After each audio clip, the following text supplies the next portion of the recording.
my channel. This is Leo Nomad and I am filming outside for the 5th time, and we are here next to Serangoon Road in Little India.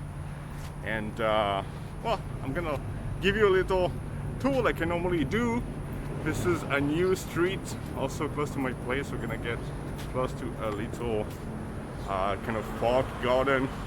It used to be a lawn. Now there's a lot of well, the grass has grown a lot and you cannot go through it, so we have to go next to it. But anyway, I'm gonna show you that.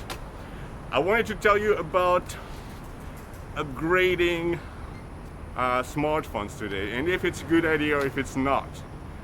For me personally, as I might imply in the title or not, I don't know what my title is going to be, but it was not a good idea. So let me explain you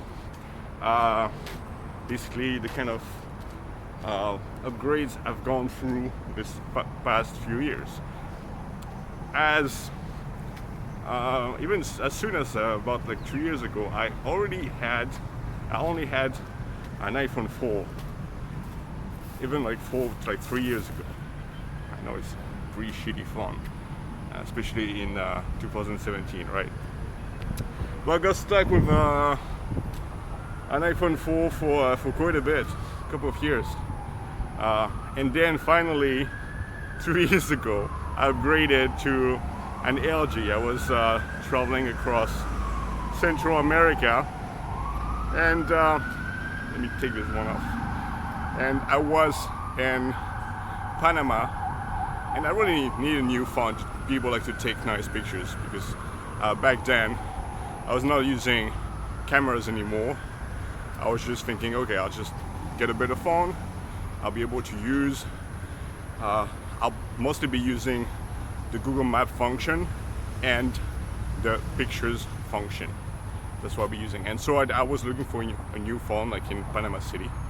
And yeah, found a new one, LG. I forgot the number, the exact model. But anyway, here we go. And it was like pretty useful for about 1 year. And 1 year later, I got it robbed. So when I was traveling in Cambodia, I don't know what I'm gonna do with that. Still want to keep it because I'm gonna cross the street, and if the police is watching, don't want to get fined $300. Anyway, I'm gonna cross the street right now.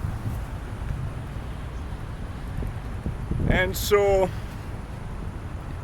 yeah, basically it's funny because when I got this phone, I was just about to travel across Central America cycling, and I went into this journey cycling.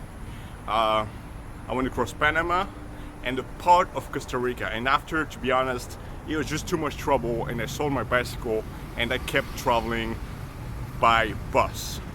And I went from hell to kind of heaven.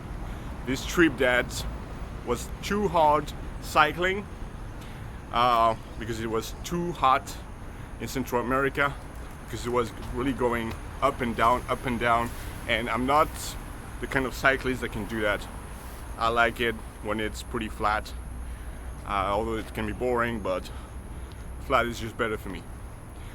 So that's what I did. I got this phone, and it was pretty helpful there, to be honest. I could take a bunch of nice pictures.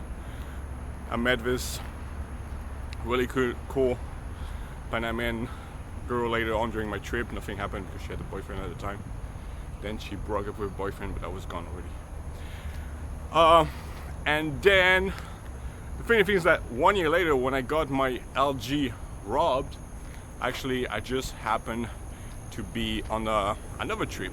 My last bicycle trip about 2 years ago, in May 2018, I went across Thailand cycling, and I arrived in Cambodia in Siem Reap. I think it was about, yeah, I remember exactly how many kilometers because I like numbers. So it was about 1,250 kilometers, and it took me almost 2 weeks.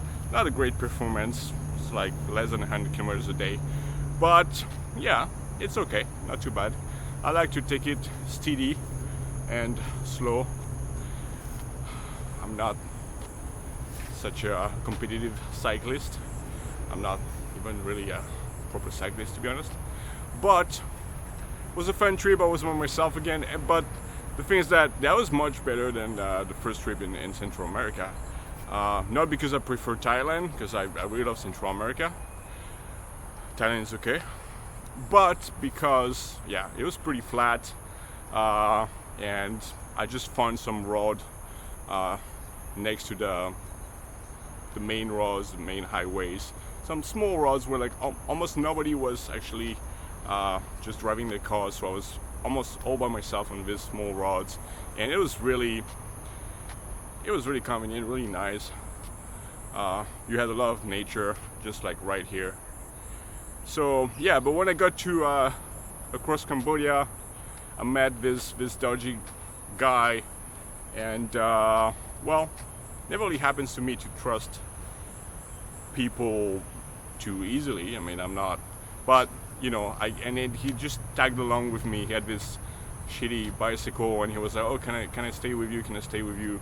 And he barely spoke any English. But I was like, okay, man, I didn't want him to tag along, but he was following me. I had this pretty good bicycle, and he had like this very bad one that I don't know where he took from, and actually apparently he stole it.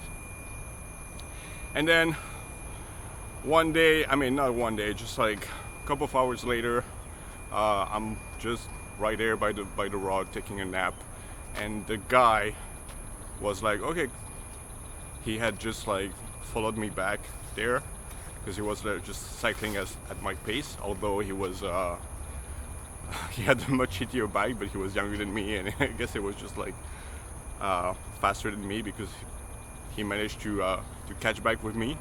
And then he was like, okay, and I was taking my nap, and it was like, okay, you can stay there if you want.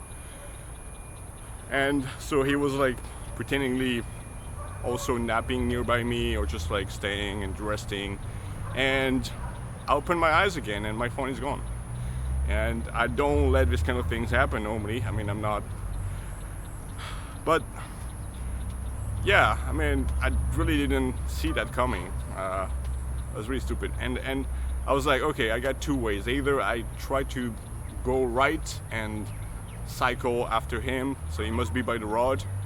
He must be like running because he had left the bicycle too, because he tried to be as silent as possible because I was just closing my eyes. And he was like, all right, I'm just gonna leave with this guy's phone and run away. That's what I did. And so I could have caught back with him if I had taken the right or the left, because he was gone by 1 or 2 minutes. But I didn't try to do that. I mean, I tried. I had like all my pictures on this phone. It was not really for the value of the phone that I just bought $200, but it was more because of how many pictures I had in it. And fortunately, most of the pictures were saved on Google. Okay, I gotta go now. See you in